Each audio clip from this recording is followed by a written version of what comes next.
दोस्तों देखिए, जिस तरीके से एनडीए गठबंधन में सीट बंटवारे को लेकर पेच फंसा हुआ है और वजह बताया जा रहा है चिराग पासवान है। इस कड़ी में अब जनता दल यूनाइटेड यानी कि नीतीश कुमार की पार्टी जो है वो कहीं ना कहीं फंसे पेच पर गरमा गई है और बीजेपी को साफ संदेश दे दिया है कि जल्दी करो नहीं तो दिक्कत हो जाएगा। तो क्या है पूरी जानकारी बताऊंगा। नमस्कार, मेरा नाम पिंटू सिंह यादव है और न्यूज लाइव में आप सभी का स्वागत करते हैं। जी हां, बिहार विधानसभा चुनाव की तारीखों के ऐलान के साथ ही एनडीए में सीट बंटवारे को लेकर तकरार बढ़ गई है। जनता दल यूनाइटेड और हिंदुस्तान अवाम मोर्चा ने अपनी सीटों पर चिराग पासवान की दावेदारी को लेकर नाराजगी जताई है। जेडीयू ने बीजेपी को साफ संदेश दे दिया है कि चिराग से आप खुद डील करें। यह टकराव एनडीए के भीतर गहराते मतभेदों की ओर इशारा कर रहा है, जो सीट शेयरिंग फॉर्मूले को जटिल बना रहा है।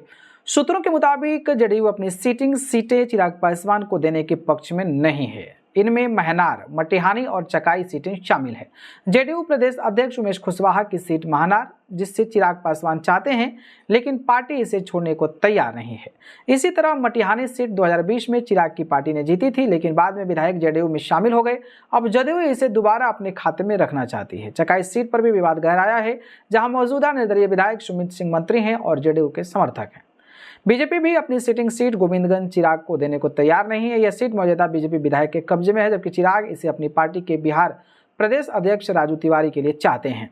दूसरी ओर मांझी की पार्टी हम भी अपनी सिटिंग सीट सिकंदरा चिराग को देने के पक्ष में नहीं है।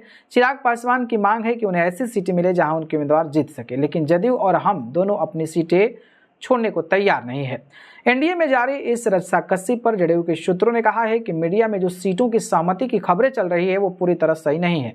अभी बातचीत अधूरी है और यह चर्चा दिल्ली में होगी। जेडीयू नेताओं ने यह भी कह दिया कि सार्वजनिक रूप से अपनी मांगों को सामने नहीं रखेंगे। पार्टी ने स्पष्ट दिया है कि बीजेपी नेतृत्व से बातचीत के बाद ही आगे की रणनीति तय की जाएगी। तो ये कहीं ना कहीं सीट बंटवारे में लेकर देरी हो रही है, इस पर आपकी राय बताइएगा।